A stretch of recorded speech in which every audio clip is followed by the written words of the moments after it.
हिमांचल जी ने कहा कि एक बात समझ में नहीं आई नारद जी, क्या मरघट पर रहने की क्या जरूरत है? नारद जी ने कहा नहीं, ऐसे तो कैलाश पर्वत पर भी रहता है वो, लेकिन मरघट भी प्रिय है।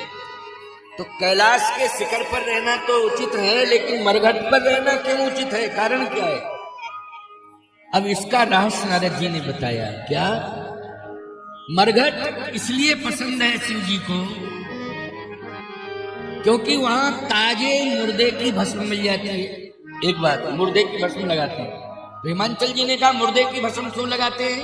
भस्में तो और भी तैयार हो जाती है, महात्मा लोग भी भस्म लगाते हैं, लेकिन कंडे हैं गाय के गोबर के बढ़िया, उसकी भस्म बना के पूरे शरीर में लगा देते हैं। लेकिन क्या जरूरत है भगवान शिव को कि वो मुर्दे की भस्म लगाते हैं?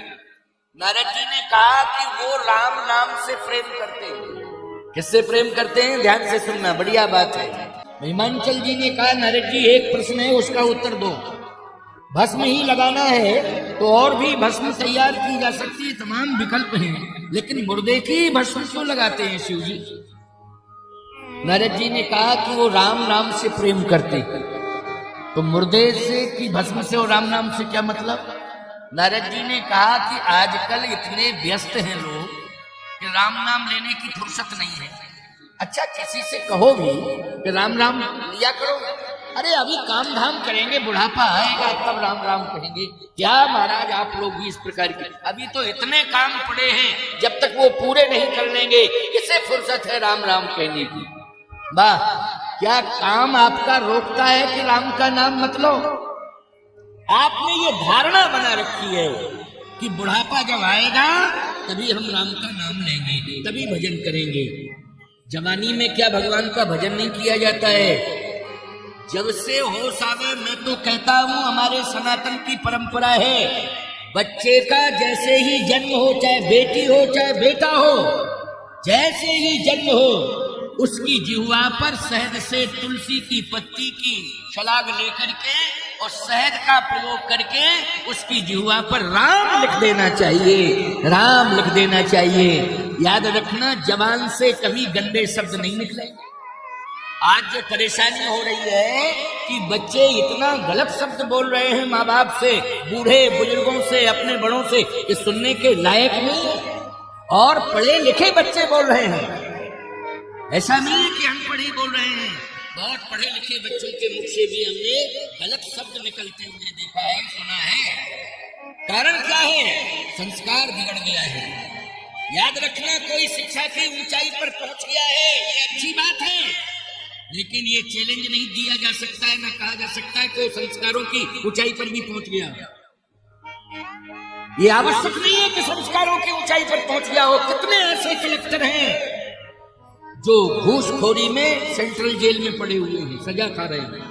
बोलो भाई, किसमें? भ्रष्टाचार में। इसका मतलब यह है कि पढ़े तो हैं, कलेक्टर बन गए, IAS हो गए, लेकिन संस्कार नहीं था, इसलिए उन्होंने भ्रष्टाचार किया और परिणाम सामने आ गया। मेरा तात्पर्य कहने का यह है कि माताओं, इसके लिए सबसे पहले जिम्मेवारी आप लो। चाहे बेटी का जन्म हो चाहे बेटे का जन्म हो, आप मधु से तुलसी की हरी पत्ती की जो शलाग होती मुलायम मुलायम, उससे शहद में लपेट करके आप उसकी जिह्वा पर क्या लिखे? राम।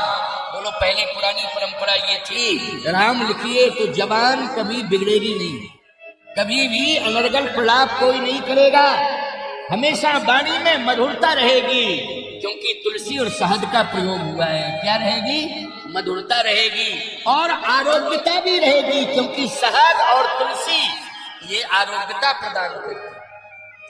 बोलो भाई, सारी बातें मिल रही हैं कि नहीं सीखने समझने को? क्योंकि बच्चा पैदा हुआ और बीमारी लग गई, अब अस्पताल ही लेते जा रहे हो, महाराज बहुत परेशान है, बीमार रहता है, अब तो कोई दवा दे दो, कोई दुआ दे दो। अरे ये दुआ ही है जो बता रहा हूं, पहले इसको करके तो देखिए। इसमें बच्चे को नुकसान भी नहीं है और किसी भी प्रकार की कोई समस्या नहीं है इतना करने में। बोलो, सरलता है कि नहीं है? पहले ये बताओ, सरलता है कि नहीं है? सरलता है। तमाम प्रकार की दवाइयां चकाती हो ना साथ से बच्चों को, तो सबसे पहले यही कार्य करिए, उसकी जिह्वा पर क्या लिखना है? राम। चाहे बेटी हो चाहे बेटा हो, भेद नहीं बरतना है, इसमें राम का नाम लिखना है। भगवान शंकर क्यों प्रसन्न है? मुर्दे से, क्योंकि फुर्सत नहीं किसी को, लेकिन मुर्दे के पीछे तो चलना ही पड़ता है। जिन्हें कभी फुर्सत नहीं मिलती है वो भी चलते हैं। और शंकर जी कहते हैं हम ताज्जुब कर रहे हैं, आश्चर्य कर रहे हैं, वो राम का नाम नहीं लेते थे कि हमें फुर्सत नहीं। उनको उस दिन फुर्सत मिल गई, मुर्दे ने दिला दी फुर्सत, और पीछे चल के राम नाम सत्य, राम नाम सत्य है, राम नाम सत्य। शंकर जी बोले मुर्दे ने फुर्सत दिला दी, बोलो मुर्दे ने इतना जबरदस्त मुर्दा है कि उसने राम के नाम से जोड़ दिया है। भगवान शंकर ने कहा धन्य है मुर्दा, तूने ऐसे लोगों से राम का नाम लुवा दिया जो कभी राम का नाम लेते नहीं थे। आज मैं तेरी भस्म को अपने रोम रोम में रमाऊंगा, क्योंकि तूने हजारों से राम का नाम लुवाया, हजारों को राम के नाम से जोड़ दिया है। ये रहस्य नारद जी ने किसे बताया? हिमांचल जी को बताया है। तो राम नाम की महिमा समझ में आ गई कि नहीं? राम नाम से सभी को जुड़ना चाहिए, इसमें अवस्था की कोई बात नहीं है। लेकिन हम लोग आज भ्रमित हो रहे हैं। बोले बचपन में सिखलाया कि शिशुपन में सिखलाया कि धरा धाम सत्य है, यौवन में सिखलाया कि अर्थ काम सत्य है। लेकिन पिंजड़े का पंछी जब पिंजड़े को छोड़ गया, पिंजड़े का पंछी जब पिंजड़े को छोड़ चला, तब सिखलाया कि राम नाम सत्य है। जब बोलने के लायक नहीं रहते हैं तब बताया जाता है राम नाम सत्य है। इसलिए दो ही ऐसे प्रिय हैं भगवान शिव को, जो विधि के विधान के अनुसार जो कठोर से कठोर समस्याएं तुम्हारे जीवन में आ गई हैं, तुम्हारा प्रारब्ध बिगड़ गया है, क्योंकि कर्म अच्छा तुम्हारे द्वारा नहीं हुआ, भाग्य बिगड़ गया, प्रारब्ध बिगड़ गया। लेकिन इस कठिनाई को तुम कैसे सह सकते हो? इसके लिए दो ही उपाय हैं। क्या? एक तो भगवान का नाम लो, भगवान की कथा सुनो, ये महिमा है। इसलिए शिव जी दो से प्रेम करते हैं। एक तो राम का नाम लेते हैं, क्योंकि जिह्वा पर राम का नाम है शंकर जी के, और हृदय में राम कथा है। रचि महेश रचि महेश निज मानस राखा, पाय सुसमय शिवासन भाखा। हृदय में राम की कथा है और वाणी पर राम का नाम है, लेकिन श्रोता नहीं मिल रहा था, श्रोता ही नहीं मिल रहा था। सुनाए किसे? यहाँ पर आप सब आए हो तब हमारी हिम्मत बनी कथा सुनाने की। अगर श्रोता नहीं होते तो हम किसको सुनाते? श्रीमान पांडाल महोदय, श्रीमती दरी महोदया, किसको किसको सुनाते? बोले जब कोई आता ही नहीं तो टेंट पंडाल दरी फर्श इन्हीं को सुनाते रहते। लेकिन आप सब आए हो तो कथा कहने का मन है। भगवान शिव को कोई श्रोता ही नहीं मिला है, इसलिए उन्होंने राम की कथा को हृदय में रखा है। लेकिन आज श्रोता के बीच में पार्वती मिल रही है। कौन मिल रही? पार्वती। पार्वती जी के कानों में जब ये आवाज पहुंची कि मेरे पिताश्री रो रहे हैं, नारद जी ने, बाबा नारद ने लक्षण बता दिए हैं मेरे पति के, और सुन करके बहुत दुखी हैं। मेरी माँ भी दुखी है। पार्वती अम्बा कह रही हैं कि इसका मतलब है कि उन्हें पता ही नहीं है माता पिता को कि जो मैं तपस्या कर रही हूँ वो भगवान शंकर को पति के रूप में स्वीकार करना चाहे। पति के रूप में भगवान शिव मुझे मिले, और कोई नहीं, केवल भगवान शिव। बस उन्हीं को प्राप्त करने के लिए मैं तपस्या कर रही हूँ। लेकिन इस की जानकारी मेरे माता पिता को नहीं है। जन्म कोट लग, जन्म कोट लग लगन हमारी, बरों संभूनत रहूं कुंवारी। विवाह करूंगी तो शिव जी के साथ करूंगी, वरना कुंवारी ही रहूंगी। मैं एक बात आपको बताऊं, संकल्प पार्वती जी का है कि मैं विवाह करूंगी तो शिव जी के साथ ही करूंगी, तो प्रतिज्ञा है मेरी, मैं किसी के साथ नहीं करूंगी। आजकल भी बेटियां कुछ ऐसी जिद कर जाती हैं कि मैं विवाह करूंगी तो इसी के साथ करूंगी, लेकिन कम से कम इस पर विचार करना चाहिए कि गुण और दोष, कितने गुण हैं कितने दोष हैं। शंकर जी के गुण दोषों पर विचार करना तो शंकर जी के दोष भी गुण में आ जाते हैं, उनके दोष भी गुण हैं। गुण तो गुण है ही, लेकिन शिव जी के अगर तुमको लग रहे हैं कि ये दोष है तो वो भी गुण ही है। इसलिए पार्वती जी ने प्रतिज्ञा की है, लेकिन आज समस्या बढ़ती चली जा रही है। आज बेटी अगर ये कहती है कि मैं अपने मन का वर चुनूंगी, मेरा संकल्प है नहीं विवाह नहीं करूंगी, क्योंकि पार्वती जी ने ऐसा संकल्प लिया था, तो नहीं, पार्वती जी ने जो संकल्प लिया है वो संकल्प बहुत श्रेष्ठ है। उस संकल्प में उन्होंने किसी इंसान को नहीं चुना है, उन्होंने भगवान को चुना है, किसी इंसान को नहीं। किसको चुना है? भगवान को चुना है। बोलिए शंकर भगवान की। ऐसा ही पति चुनना जिसमें भगवान के कुछ लक्षण पाए जाते हों, जिसका चरित्र अच्छा हो, जिसके जीवन में महानता हो, जिसके जीवन में सरलता हो, जिसके जीवन में सहजता हो, और जिसके जीवन में कर्तव्य परायणता हो, और जिसके जीवन में सत्यवादिता हो। इतने प्रकार के सद्गुण देख करके ही विवाह करना चाहिए। तो पार्वती की शरीकत न करो, पार्वती जी की शरीकत करने से कोई फायदा नहीं है। पार्वती जी ने तो जो संकल्प लिया है शिव वर्ण का, भगवान शिव के वर्ण का, तो वो भगवान का वर्ण किया है, न कि किसी इंसान का। इसलिए आप सबको मैं एक ही बात कहना चाहता हूँ कि जीवन में घर वर कुल ये अच्छे हो तभी विवाह करना चाहिए। शिक्षा के साथ साथ संस्कार भी होना चाहिए, केवल शिक्षा ही नहीं। अच्छा, हमने बहुत अच्छी क्वालिटी ली शिक्षा की, लेकिन संकल्प हमारा ये हुआ कि हमें शिक्षा के माध्यम से बहुत बड़ा अगर कोई प्रशासनिक पद मिला तो हम पैसा बहुत कमाएंगे। ये सोच ही गलत है कि पैसा बहुत कमाएंगे। इसका मतलब है कि केवल हम धन कमाने के लिए ही आए हैं। नहीं, धन तो अपने आप मिलेगा। तुम्हारी प्रतिभा ऐसी है कि धन कहाँ चला जाएगा, धन अपने आप मिलेगा। लेकिन तुम्हें शिक्षा लेकर के संकल्प लेना चाहिए कि ये शिक्षा केवल धन कमाने के लिए नहीं है, बल्कि ये शिक्षा हमें मर्यादा, परंपरा और राष्ट्र को चलाने के लिए है। हम इसी से मर्यादा चलाएंगे, हम राष्ट्र को चलाएंगे, अपने कुल खानदान की परंपरा को चलाएंगे। इसके लिए तुमने शिक्षा ली है। धन तो पीछे पीछे फिरेगा, मांगने की जरूरत नहीं, सोचने की जरूरत नहीं, अपने आप धन आएगा। स्पष्ट लिखा है रामायण में, जहां सुमति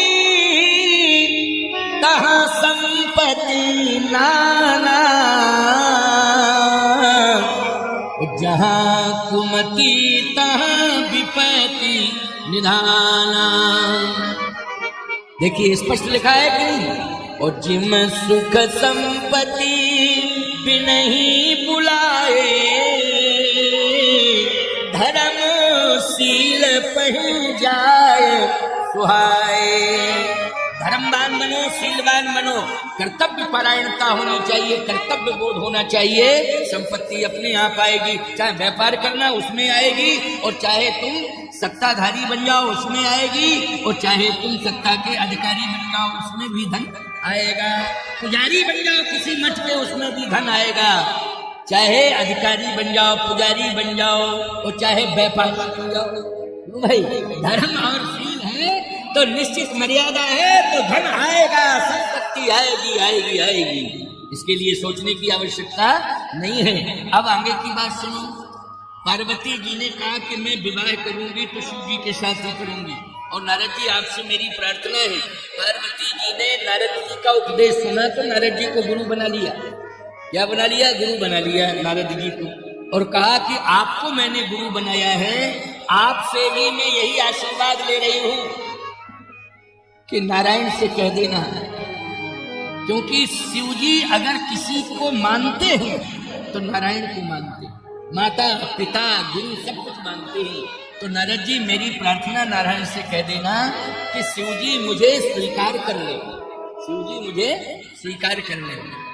बस इतना मेरा निवेदन है। आप मेरे गुरुदेव हैं और गुरु जो है ईश्वर से प्रार्थना सुनाता है। बोलो शिष्य की प्रार्थना ईश्वर से कौन सुनाता है?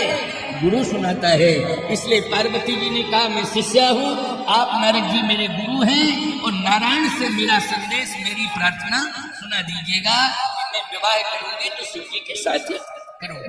अच्छा बोलो नारद जी ने ही ये सारी चर्चाएं की तो पार्वती के साथ शिव जी का विवाह हो जाए, इसके लिए भगवान ने स्वयं शिव जी से कहा है कि नहीं?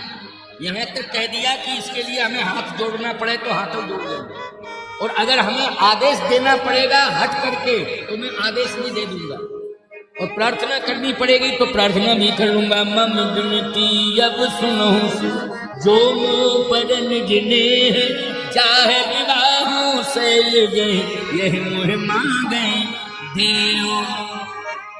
शंकर जी ने कहा आप ही कह रहे हो तो फिर आपकी आज्ञा का उल्लंघन मैं कर नहीं सकता हूँ।